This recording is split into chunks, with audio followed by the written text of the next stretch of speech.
Here I come. Oh. Here I come. Oh.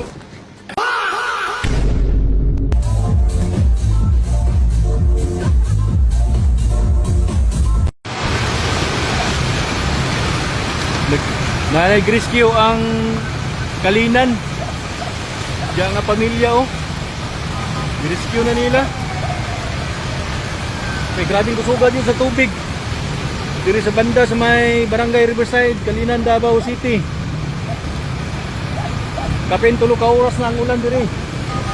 Mao ni ang sitwasyon karon no.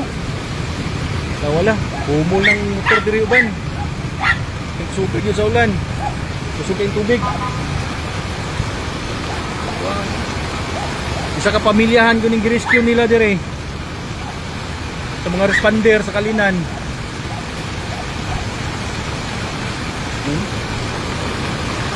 May mga bata. Kaluoy taon ay.